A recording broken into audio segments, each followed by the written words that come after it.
All right, welcome back to another episode of the Sore Losers podcast. As always, I'm your host Justin Zabo, joined by my good friend PJ Green. How you doing, PJ? I'm good, man. Friday night, living it up on the podcast. Hell yeah, that's how we do Friday nights, man. That's how we do it. Yeah. Oh, girl, How's just your day called today? me. How are classes? I need to call her Oh, back, but cause we're good. No, it was a long, long week. Such a long week. Monday was awful because I got back from DC at like 11:45 Sunday night. Then I had to wash ooh, clothes. Then I had a 9 a.m. workout. So I didn't sleep till like 1:45 after a 10-hour bus ride. ooh, Oh a my bus gosh. ride. Oh, A bus ride to DC. Please imagine that. With the broke door. that's got to be fun though. Oh yeah. Oh, DC. Oh my gosh. DC is so fun. If What'd you go if for? I could uh oh model African Union. It's like the real African Union is like based upon like almost all the African nations, and it's just everybody comes together and just make Africa better as a continent. And so we just simulate what they do and debate and everything. And that was the national conference we went to in Washington D.C. And D.C. is so nice. If I get drafted by the Redskins, I'll be at peace because that is a nice city. But then you'll just be racist, so Oh, how? because you Because I got you. support because you support the defamation of an entire group of people. That's racism. I'm, the thing is, I don't necessarily agree that it's defamation. I don't really agree I that it's. I don't agree I that you it's know like what a racial slur. I completely agree with you. I was just doing that to be funny, kind Yeah, of. I know. Like, But yeah, like, I agree completely. I don't get why people think that Reskin is offensive. I don't get why people think the Indians are offensive. I don't get why people think what else. I don't know. what? Cleveland Indians. Cleveland, Cleveland Yes, Indians are so I'm not. offensive.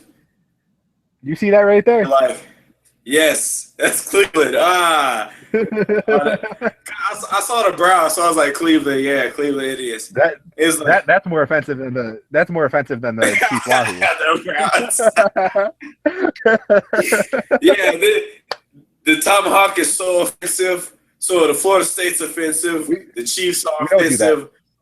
The Braves are offensive. Is Oh my gosh, no! Don't do that. We don't go that far. We just the only thing that we ever did was like in the '90s. You saw it in Major League if you've ever seen those movies where they did like the like blanket thing. You know what I'm talking about? Yeah, yeah, yeah. Yeah, literally, like they try to get the fire going. Yeah, Oh yeah, that's the extent of our racism. yeah. And of course, It's like you have a couple outliers of dudes that will go in like full red face paint, which in my eyes it's kind of comparable with the blackface. But that's yeah. going too far. That's going That's too far. kind of close. Yeah, Yeah, it's in the same book but different chapters. yeah. Like some media members, just like I'm not gonna say Redskin. I'm just say like Washington or whatever. I'm just like, who? Like, how do we define if it's a racial slur? Like, okay, the N word, yes, clearly a racial slur because it was to demean African Americans and whatnot. Cracker, that's not really a racial slur towards white people because Nope, that I agree that with that. that that that means they're cracking the whip. So I mean, that's not really demeaning. It's just but Redskins, that kind of came out of nowhere. All right, it's like people want to say like demeaning to um, it's demeaning to like when the U.S. Army like pushed the Native Americans off the land in like the 15, 16, 17, 18, 1900s, somewhere in that time frame where they push all Native Americans off the land. And they want to say is what's that? I don't know. I still got to look up to see between behind that, but Yeah, the, people always say it's offensive, but they don't say why it's yeah, offensive. That's my big problem with it. yeah. All right, well, that was a fun opening. Let's get into business now. Um, over this past week, we saw some big news in the UFC, um, scheduled for the main event of UFC 196 was Conor McGregor versus Rafael dos Anjos for the UFC undisputed light heavyweight championship of the world. And unfortunately, the lightweight champion had to pull out due to a broken foot. So now we have a guy stepping in a completely different weight class, 2 weight classes above Conor McGregor in terms of where his championship lies, because he's the featherweight champion, and his fight is taking place at 170 in the welterweight division against the man, the myth, the legend, Nate Diaz. Whew. He's on steroids. He's on steroids. No, yeah. Conor's on steroids. That was so funny. And then Conor got so butthurt over that. No. Did you hear him call this man a cholo gangster? Hey, yeah. But you gotta say it in an Irish accent.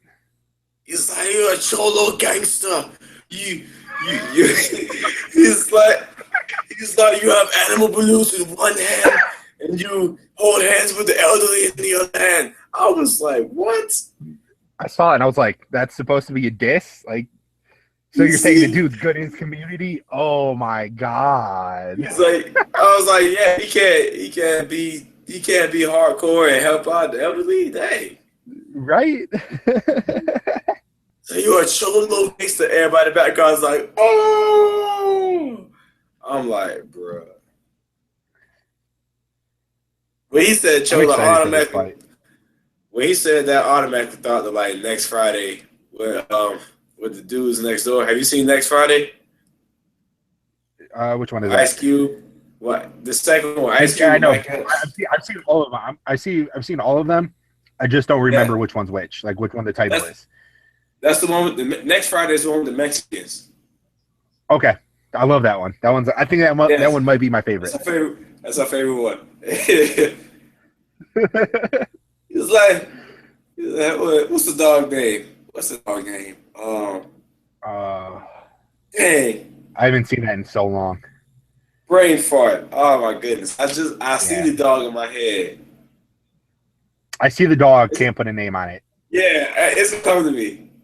Joker. Is it Joker? No, that's the Mexican's name, Joker. Dang, I don't know. Keep going. It's gonna come back to me. Yeah, Diaz. Conor McGregor. That's gonna be funny. Those odds are disappointing me though. That was such a disappointment. Dude, I need both of these guys mic'd up in the middle of the fight. I just need to hear everything they're saying to each other.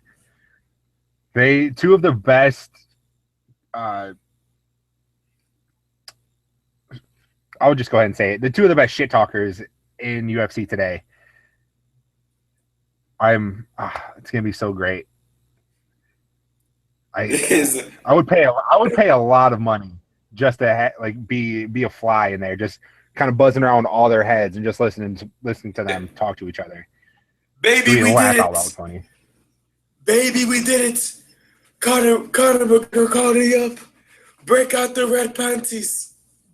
I was like, no. He said, break out the red panties. Conor McGregor he is the funniest shit talker I've ever seen in all of sports. In all of sports. Hands down. That's how he makes his money. Not even with fights, with his trash talk. That's 100%. Money. That's gonna maybe be a funny I just hate fight. him so much. Maybe it's just because I hate him so much, but I don't think he's that funny. There's a couple things that I'm like, oh, that's a good line. That's a good one-liner. But a lot of times it's just like, again, the reason I hate him is because I feel like all of his confidence and stuff is forced. Like, it doesn't seem natural to me. That's why I don't like it. So whenever he makes like 6 jokes in a row, I feel like it's all forced. Like, be normal. Be like how a normal person, like how two buddies talk to each other. They'll have a conversation, and then the last line will be a joke. That's how it should be, right? Yeah, something like that. Not just punchline, punchline, punchline, punchline, punchline. That's too overbearing. You He's got to like break it up a little bit. he's like trying to reiterate Muhammad Ali, but Muhammad Ali, he had a great joke, man. Like he had a great punchliner, and Muhammad Ali was like the first to do it. Like he was like the first to make money off of just trash talk alone. Then he did it cleanly. Like he did, like he didn't even do it just like putting down the other person. He was just like, man, I'm so good, you can't see me. Ooh. He did it in the right way. He did it like I'm better than everybody. Haha, you guys suck. Not McGregor. You are like you're such a terrible human being. You're such a scum. You can't touch me. Yeah, did he slid that racist thing in there? Ain't nobody talking about that one. Nobody talking about him. It's a chill little gangster. Ain't nobody can say nothing about that. But, you know, it's all good. Let's say like Rashad Evans say that. And just like see what people would say like, oh, he called him a chill little gangster. I'm just throwing race out there.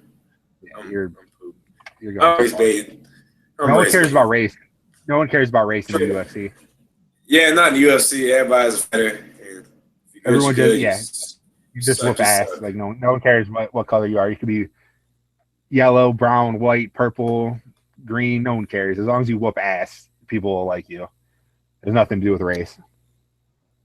These boys, stay trying to try me in the group chat, bro. You know what?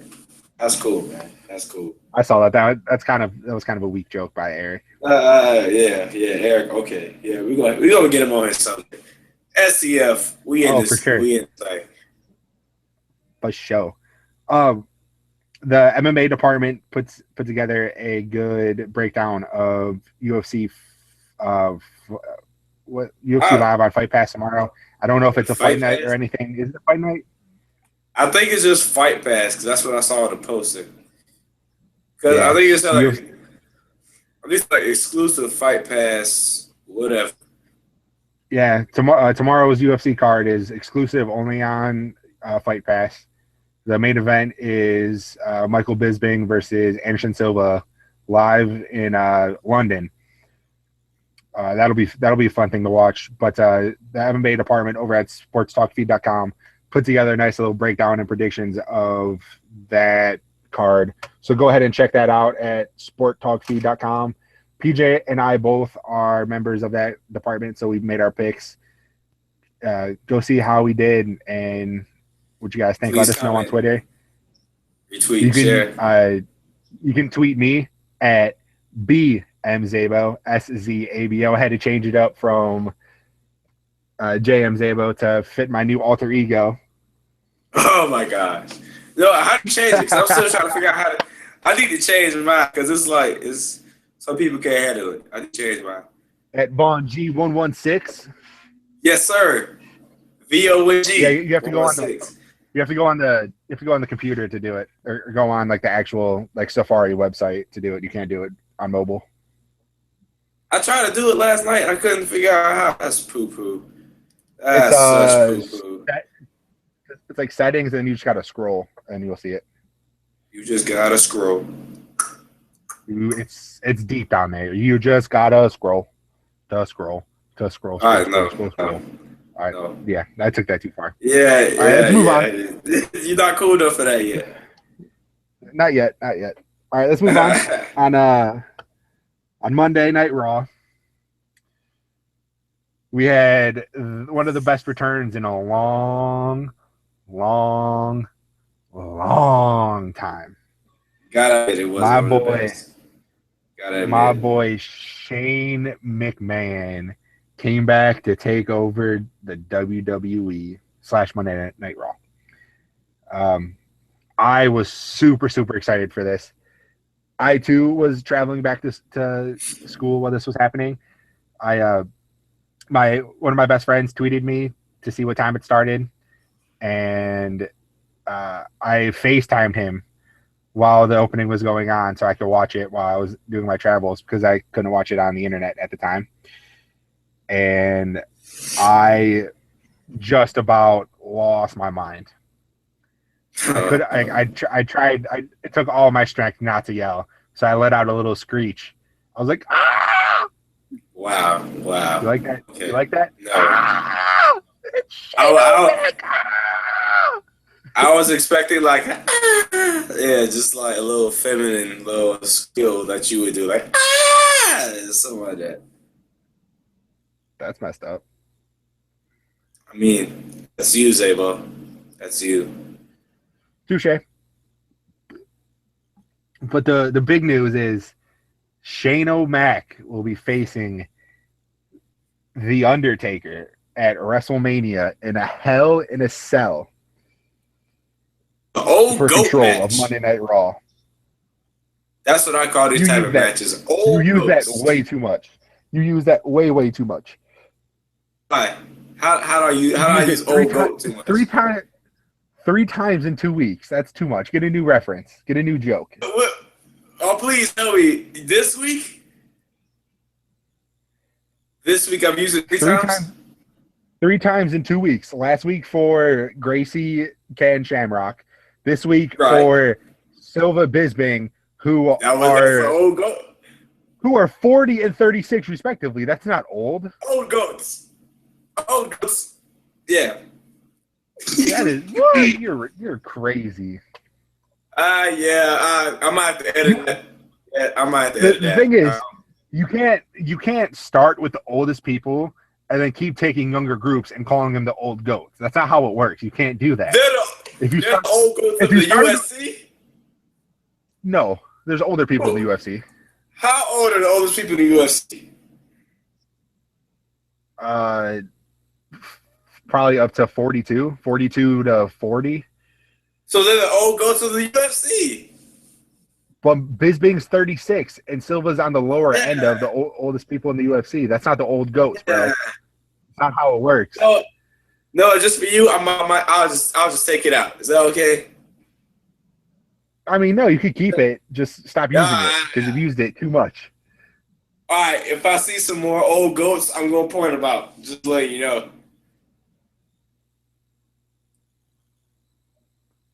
Whatever. I didn't. don't care. I didn't expect y'all to get that because like me and my pop said that it's like he an old goat. It's just what we say. I didn't expect y'all up north boys to get it. At first, when you used it for Ken Shamrock and Hoist Gracie, I thought you were talking about greatest of all time. That's how I interpreted it. See, I knew somebody was gonna say that. I knew somebody was gonna say that, and no, I probably said that's not what I meant. Because people think somebody say goat is the greatest of all time. No, literal goats, bad goats. But with it works for goat those cheese two. and everything. Yeah, they are It actually. works for, but they're also two of the goats. No, they're not. Yeah, they are. Why are you 51 still fighting? Hang it up, man. Hang it up. Good Lord. That's his life. He could still do it. You should be on an erectile dysfunction commercial by now. Come on, man. He probably is. It doesn't mean he still can't fight. This joke is so foul. Oh, wow. That's terrible. Dude's got to make a living. Let him make a living. Let him do what he wants to do. It's his life, not yours. And I always keep calling him an old goat, and he can't stop me.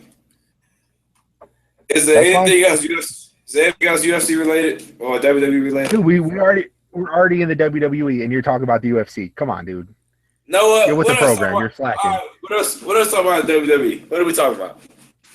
I mean, I got sidetracked when I was trying to break down what happened with Shane O'Mac, dude. Like you're just interrupting me. You're throwing off the entire flow of the show. Go ahead, Shane O'Mac. Go ahead, you big whiner. You're going to WrestleMania, aren't you? Not this year. I am going eventually. That's on the bucket list, dude. You got to go to WrestleMania. Or did you go to Fastlane? You should go on to one pay-per-view. I wanted to go to Fastlane, but one of my friends, like the kid I was supposed to go with, backed out, so we couldn't go. Man, it was in my hometown. Did y'all buy tickets already? No, I was trying to talk him into going, and then once he gave me okay, I would buy tickets. but he never gave me the okay. And then all my other friends are away at school, so I couldn't get them to come up. This is the people. He told everybody in the chat. He's like, "Hey man, I'm going to fast lane." I said I might be going to fast lane. I never said I was going. I'm going to fast lane. You said. I said maybe. I said maybe. He's like, "Hey man, I'm going to fast lane. You know, I'm cool." I said I'm maybe going. Whatever. All right. Let's talk about WWE. What'd you think about Shane O'Mac coming back? What'd you think about Shane O'Mac? What'd you think about Shane O'Mac is whack. Shane O'Mac is whack. Get him out of here. You didn't just say that. Shane O'Mac is whack. I said it multiple times. Why is Shane O'Mac whack? Because he just poop, man. He just poop. Why? I don't know. He takes the greatest. He takes what? He's known for taking some of the greatest bumps in professional wrestling history. What does that mean? Please elaborate. In professional wrestling, a bump is known as the result of the move. So when you get suplexed, that's a bump. When you get chokeslammed, that's a bump. When you get AA'd, that's a bump. When you jump off the top of cage, that's a bump. When you the mat, the floor, the concrete, table, whatever, that's called a bump. Like when he hits the mat? Yeah. But when you the mat, the concrete, the floor, a table. So he's known for taking hits, basically. No, he takes memorable ones. Everybody does it. That's part of professional wrestling. But he takes it to another level where he does really, really memorable ones. Like he jumped off of the Titantron, where the big video board is 50 feet in the air. He jumped off of that 50 feet through the Big Show on a table. He got choked. You gotta do what you gotta do. Boy, wrestlers got to be even crazier than a football player because they say we crazy. Wrestlers are crazy. Like, you know what I mean? You want me to jump off of Hell in a Cell, off of the tall Hell in a Cell, into the ring on top of somebody? Nah, bro. Nah. I watched this video earlier. It was at King of the Ring, I think 1999. Shane McMahon was facing Kurt Angle, and the spot was for Shane McMahon to get suplexed through a pane of glass, but they were supposed to. But the people that ordered the glass, they got the wrong kind of glass. They got plexiglass instead of sugar glass, which is it's what they use in movies for breakaway glass. So Kurt Angle suplexed Shane McMahon to into the glass. It didn't break. He fell, landed right on his neck. Immediately Shane's like, didn't break, do it again. So Kurt grabs him, throws him through the glass. It finally breaks. They're just laying Shane's just laying on the glass like, hey Kurt, do it again through the other pane. So Kurt picks him up, does the same spot through another pane of glass. It doesn't break. Shane immediately says, didn't break, do it again. So he throws him through the glass again, just for the spot. These dudes are crazy. If you're gonna bash professional wrestling for not being real, you're just crazy. You're crazy because the stuff they do just for entertainment. There's no really real benefit from it. It's just to make people watching at home smile. That's it. And obviously money, because that's money. Obviously, but in some cases, to take 4 bumps off of glass, 2 where you land right on your neck, is not worth any amount of money. If you give me $1 billion, I'll take that. To risk breaking your neck. If I don't break my neck, I'll be good. But if you do break your neck, you're just in a wheelchair, and then you have $1 billion and you're in a wheelchair. No. Not a guarantee. If you break your neck, that you'll be in a wheelchair. You can come back. I know. So I will take I'm that just trying to be recovery. devil's advocate. I will have $1 billion, so I'll pay the best doctors to fix me up. Whatever. So yeah, your claims on Shane O'Mac being lame are ridiculous. Shane O'Mac is the man. Why are you taking hits like that? Whack. Whack. Well, because Moving in his case, on. it's because he's the boss's son, and he had to prove him. He wanted to prove to everybody that he can make it in the business, not just being the boss's son. If that makes sense.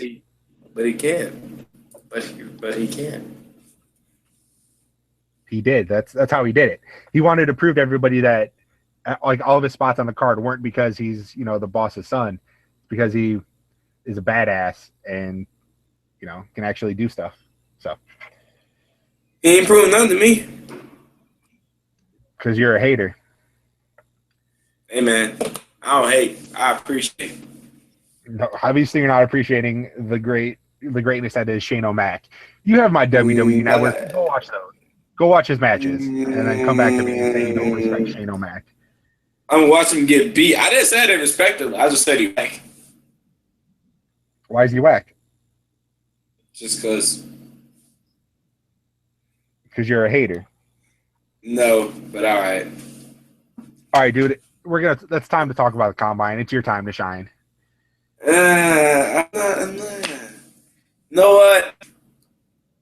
I did an article with my sleepers of who's gonna do what combine. So go look at that STF. But I mean today's over, so I will be doing who showed out, some big names who showed out, and some sleepers who showed out. I'm gonna be doing that after I get off this. So check that out, sports.feed.com, and I'm doing some sleepers for tomorrow who may show out. I'm a sleeper man. I like to find the hidden gems that might show out. So yeah. Go check that out, and I'll be doing those every day, like for the rest of the weekend for the combine. So,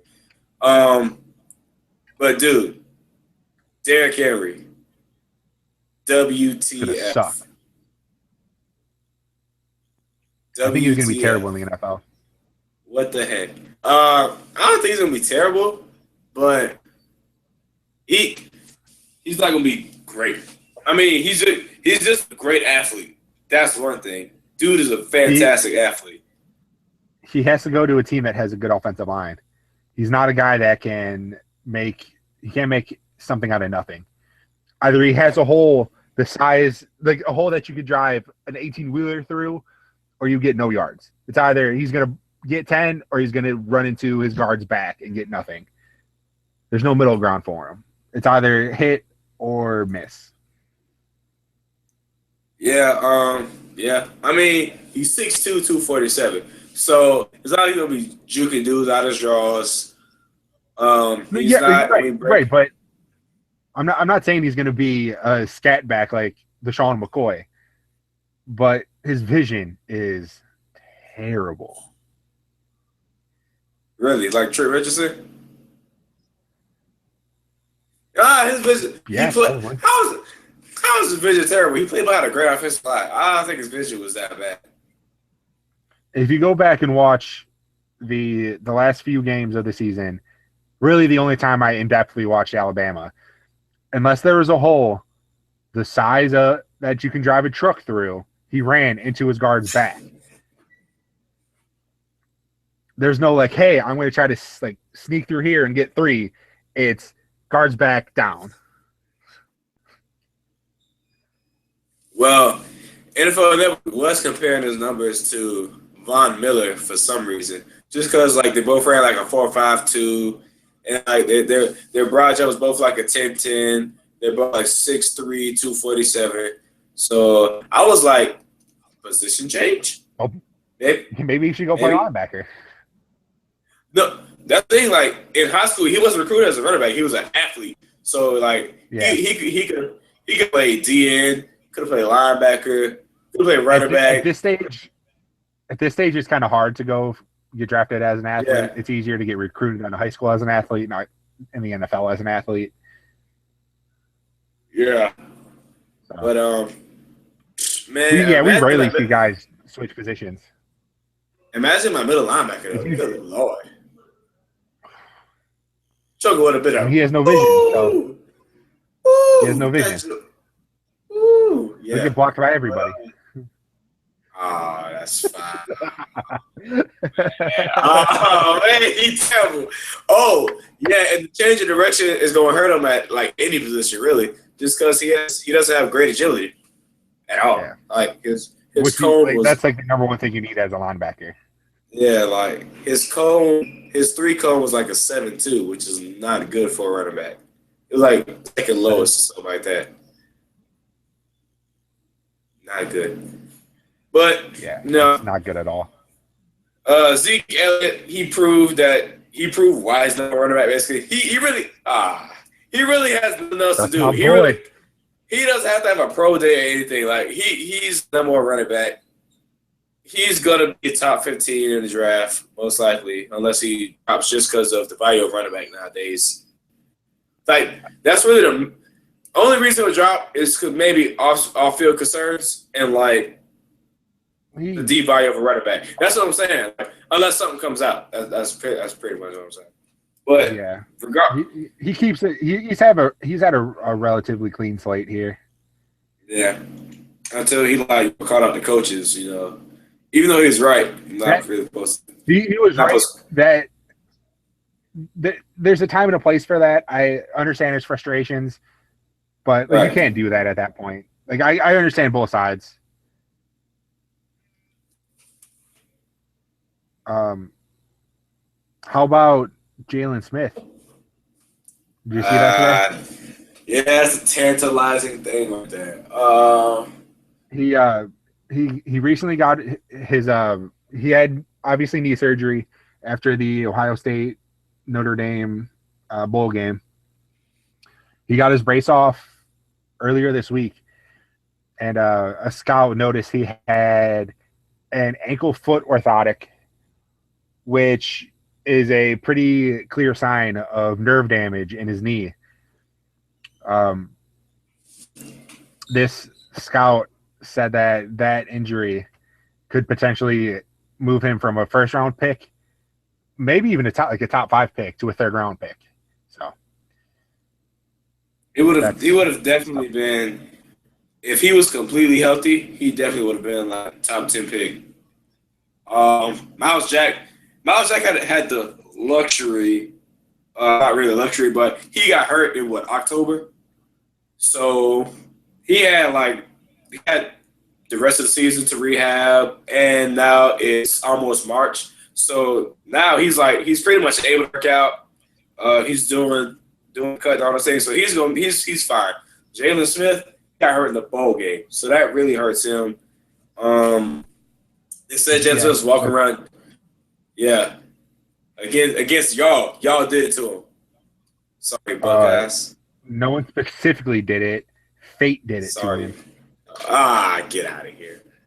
Yeah, they say he's like walk around gingerly, and I mean, what he dropped to a first to a third. I don't think it's gonna be all that because teams are doing like they did with Todd Gurley and other injured players that are first round talents, but have injury concerns. Like he'll probably draft in the first round, but he'll do like a redshirt year. Like some teams, if the player's hurt in their first year, like they'll just pretty much stash him on the depth chart and just let him rehab. You don't do that with a first round pick. Yeah, true, but got a point there. Well, the Bears did it with. Well, yeah, did they draft him hurt or did he get hurt? No. I think he got in training camp. Yeah, like a shin injury. Yeah. Him with that Kevin White.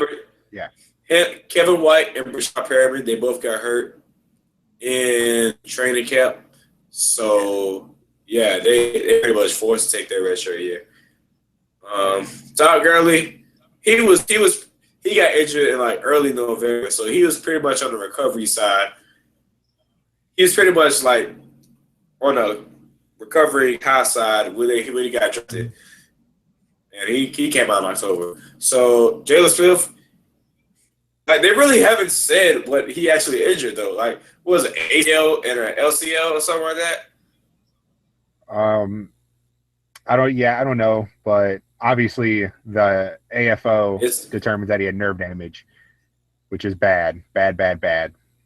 It's hard. It's yeah. really hard to recover from nerve damage. Oh yeah. It's not like you can Yeah. just.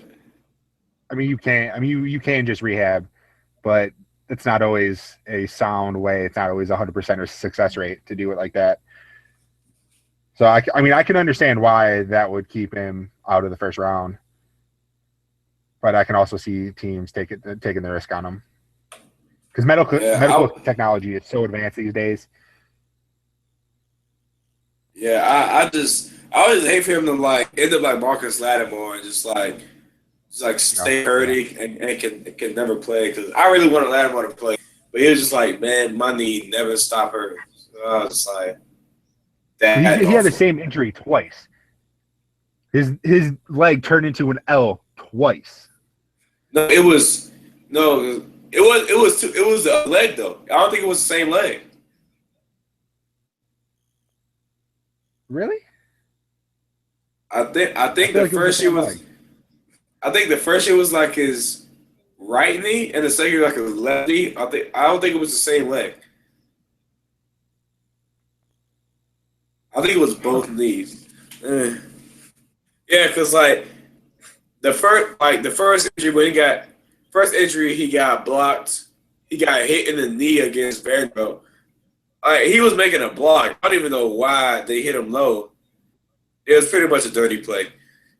But his second year when he his second injury when he played Tennessee, I saw that and I was just like, oh man, because his leg flipped like after the rest of his body. So I was like, yeah, Yeah, this is this is it was awful. like when Silva broke his leg, where he fell and his leg just like flopped and went Yeah, down. Yeah, and like when he took his helmet out, he was just like in shock, like, oh, it's like, like oh my like gosh. not again, not Yeah, it's again. like we like everybody was thinking that just like, oh, everybody was thinking like not again, bro.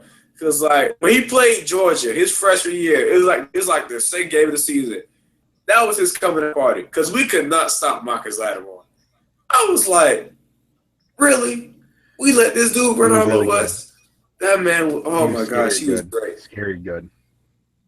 If he would have been completely healthy, he would have played. Probably would have ran like a 4.5. He was very shifty too. Yeah, He would have been a great runner back. But who's the I best? hope Jalen Smith gets healthy. I agree. I hope he can recover from AFO, well, from Yeah. nerve damage as a result. But all right, who do you think the best player in the draft is? Mm, best player. I'm gonna have to go with Tunsil, man. Uh, Bosa. Bosa's great. I just don't think he's the best player. He's top five, top 10 for sure, but he's not. His game isn't really all around. It's like it's not. He's not explosive, and he's not like a team champion player like Tunsil. He can be the staple of a team for the next 10 years. Here we go. Here we go. Hold on, hold Okay, on. No homerism, but not a championship player. What? I didn't say championship. I just said okay. He can't be the staple of a team, but yes. Let me take back what I said. Yes, Bosa can be the staple of your team, but Tunsil is like that once in 10 years player. All right, left tackle, left tackles and edge rushers. Those are like two of your most important positions on the team. And great left tackles don't come every year. So Oh, I agree completely. The Titans need to grab Tunsil to pair with Taylor Lewin on the right side tackle and keep Mariota safe. Yeah, I agree with your top two.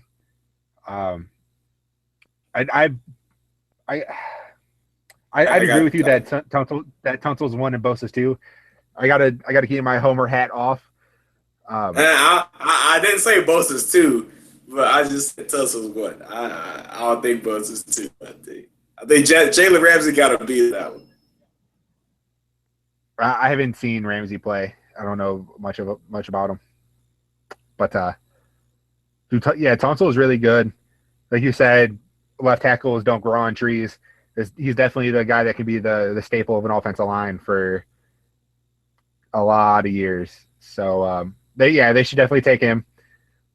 If not, trade out and then maybe get Stanley later in the first round or later in the top 10, whoever wants to move up for somebody.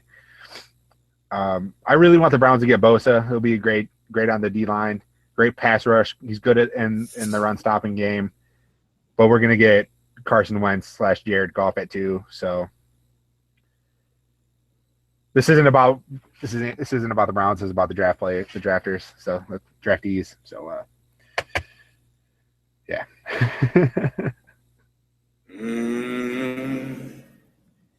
Well, who do you think the Browns will get number 2? I just said Carson Wentz or. Dang, my bad. I was Jared Goff. Thanks for not paying attention to me. My bad, man. I was looking at this ladder one stuff. Falcons, we have 17. Good Lord. That's not who we're going to get. Like, what do you guys need? You guys need offensive line, don't you? Yeah.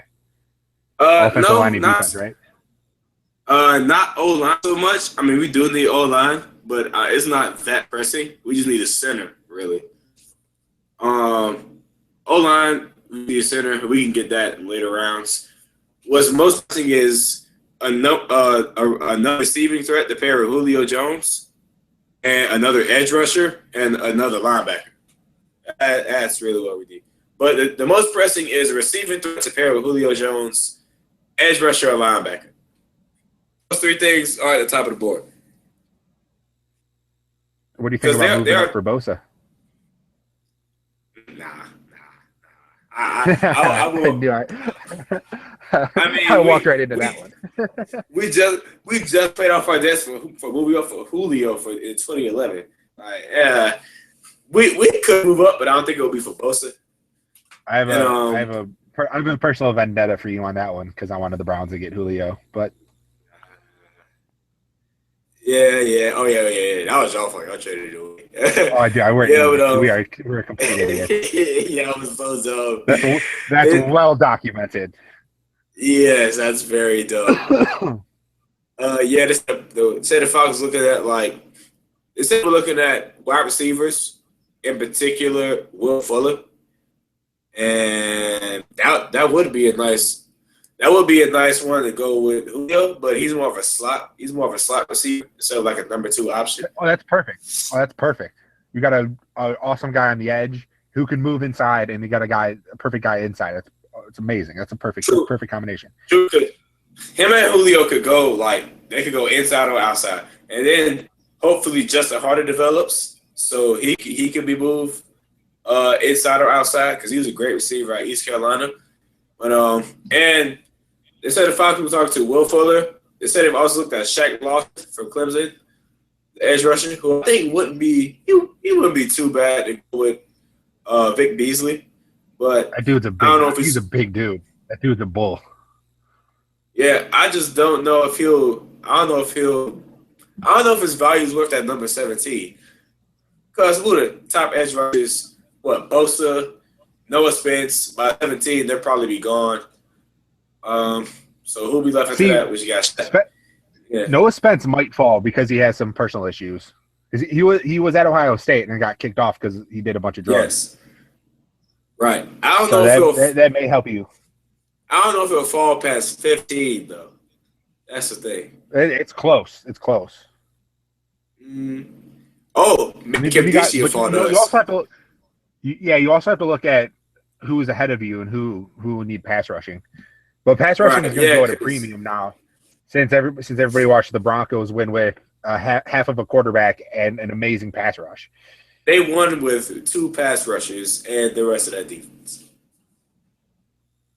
Yeah, but and a quarterback with half an arm.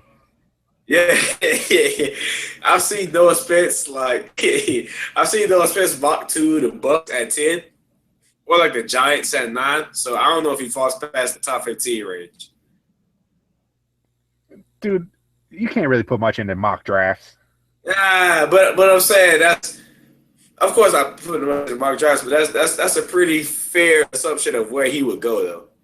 And like, I can agree. I can agree with that, but it's definitely not like set in stone. One guy can have of course Joey not. Bosa Of going course not. first, and another guy can have him going 10th, and it's just completely ridiculous. That's my problem Yeah. with mock drafts. I'll look at him and be like, oh, I'll mainly look at it and be like, oh, this guy has the Browns getting Laquan Treadwell. I like that. And another guy's like, oh, the Browns are going to get Laremy Tunsil when they don't need him. And I'm like, oh, well, I don't agree with that. So that's ridiculous. So that's kind of how I handle mock drafts. I like it if it agrees with who I think they should get, and I hate it if it doesn't. So mock drafts are for entertainment purposes only. Like, there's no fact to them, unless you have dudes that's like, talk to teams and just like who you think like dudes like AJ Meyer anyway. Yeah, but still, like top 5 picks are kind of set. Number 1, probably gonna go Tunsil. If you go Tunsil, I don't know why, but Mayo did say he did say an interesting thing about how the Titans could trade back or trade down. Yeah, I saw that. Yeah, but if there's assuming there's no trades, 1 probably be Tunsil. 2, I think they'll go Wentz. Just because I think so too. Just because of golf, Hugh Jackson, like I don't like small heads. Yeah, his hands are like they're like an eighth of an inch too short. Like, get out of here. His hands are 9 inches. I think of my hands. I think of my hands. That's probably like 9. My hand's probably like 9 inches, something like that. I wear a large glove. How about the Forrest Buckner's hands? 11 inches, my brother. Yeah, that's ridiculous. I don't get how dudes have like when I look at Kevin Durant, who's like the longest dude I know, how he's like 6'10" and he has like 7-foot arms. I don't understand how that's possible. His arms like go like hang down at his knees. Like, I don't understand it. How can people be that big? That's Jesus. That's crazy. And daggone,